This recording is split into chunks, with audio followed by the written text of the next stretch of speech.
Should you buy a house now or wait until mid-2023 or hold out for 2024? That's exactly what we're going to be talking about in today's video. The property market has been up and currently it's been down in the last few months. And what we're seeing is speculation around where property prices are going to go in 2023 and 2024. What we do know, and what everyone knows at this point, is that we expect the RBA to stop increasing interest rates sometime in the new year. I think that's probably going to happen by Easter, that the RBA will not have a rate rise and will make a hold on raising the cash rate. What this means for the property market is there's going to be confidence. And when confidence returns, that's when people start looking to buy. I've even noticed in the buyer's agency an uptick in demand, with buyers looking to make a purchase in Brisbane in 2023. So we'll see if that actually plays out. But sentiment plays a big role in the impact on property prices, as it's one of those indicators for demand. The truth is that the higher interest rate environment is putting pressure on people's serviceability, and it's making it more difficult for people to access cash to go out and make another property purchase or to purchase their own home. There's also seems to be endless media coverage. I know I'm a real estate, financial freedom YouTuber, but the news and the mainstream media gives a lot of coverage to the real estate market, whether it's booming or busting. And the media in the last 6 months have really been pushing that bust phase of the cycle across Australia. Finally, we're looking at global pressures on inflation and trade and wars that are raging on. So you've got to take all of that into account from a macroeconomic level. But bringing that back to the micro level, to your own circumstances, should you buy now? Should you wait until mid-2023 or hold off until 2024? It comes down to each individual's circumstances. For Emily and I, we're looking at a flip project in early 2023. That's because we want to put our capital in, hold that deal, and then recycle that cash by pulling the capital out again. Now, everyone's circumstances are different. In terms of our buy and hold strategy, our next purchase is going to be more cash flow focused. Because we've been able to build a property portfolio with $3.5 million of property in Brisbane and around $1.6 to $1.7 million in New South Wales, we're looking to essentially boost our cash flow. We don't need more equity or net worth. We want to turn that into passive income going forward. So our next purchase is probably going to be in a lower socioeconomic area with a lower barrier to entry or a lower price point in Moreton Bay Council or Logan City Council, where we can add value to the property and see a higher yield. So when it comes to your own strategic plan, you need to understand what your goals are, what your financial capacity looks like, and when you're looking to make that next purchase. That's why when I have chats with clients, we always look at the price point and your strategy. If you've got big life events coming up, like you're having a kid, or you're going on a hiatus, or you might have a holidays for a long period of time and take some extended leave, that's all going to affect your serviceability and your ability to get cash from the banks.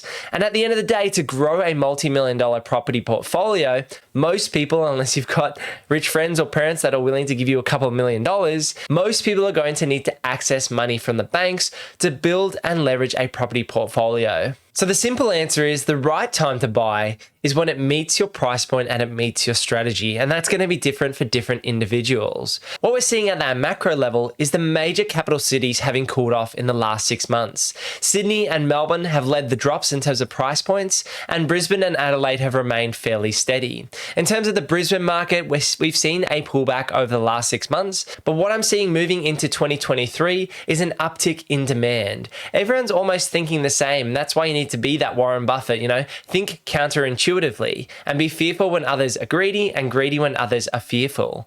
And so that's what Emily and I have done when we made our property purchases. When we purchased our second property, the baby Queenslander, we purchased right at the start of the pandemic when it was in pandemonium. It was April 2020. And that was people freaking out about losing jobs, the economy crashing, the housing bubble was going to burst, and there's always been talk of the bubble bursting. But given that the property market is largely dominated by owner-occupiers, I can't see the property bubble bursting anytime soon.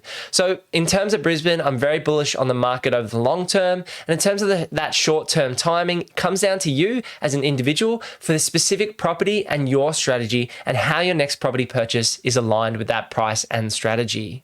I'd be wary of those markets that we think are overpriced at this point in time. When you look at Sydney and you look at Melbourne and you look at the multiples of the average property price against the average income, and you see that Sydney and Melbourne are 10x, 15x the average income, whereas Brisbane, Adelaide, Perth, for example, are around that 6 times multiple, I'd be looking for those locations that haven't necessarily had the largest run of growth in 2020 and 2021. Those areas that are primed for growth based on their surroundings, based on their future infrastructure, based on the data, based on the quantitative data. So what you can see in terms of days on market, vacancy rates, average incomes in those areas, and forecast incomes, and also looking at the supply side of the equation.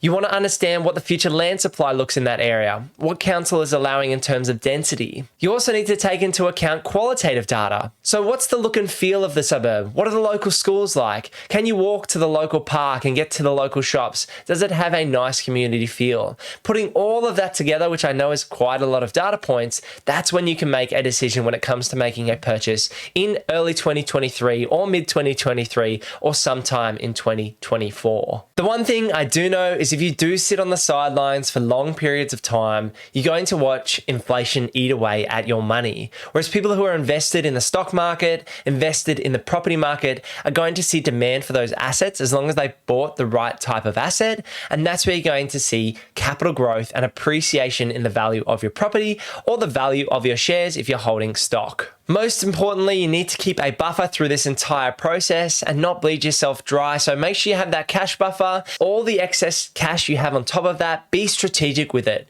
Whether you want to park it in your offset account because you're being more risk averse, whether you want to invest into the stock market or the property market, whether it's one of the major capital cities or a metro location, you need to understand your overall strategy, how this next property purchase fits within that strategy, and then do your due diligence when it comes to making your next property purchase. I don't think the property market is going to tank in 2023 at a macro level. I think the RBA is going to make a decision around April around interest rates, and they're going to end up around that 3.3 to 3.5% cash rate.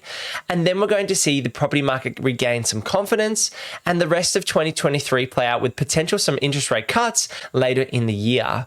Now, that is all speculation, and those are just my thoughts on what might happen in the property market in early 2023 and late 2023 heading into 2024.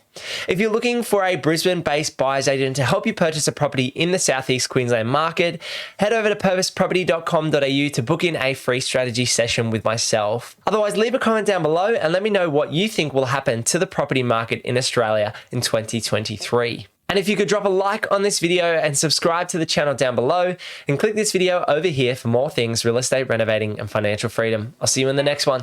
Peace.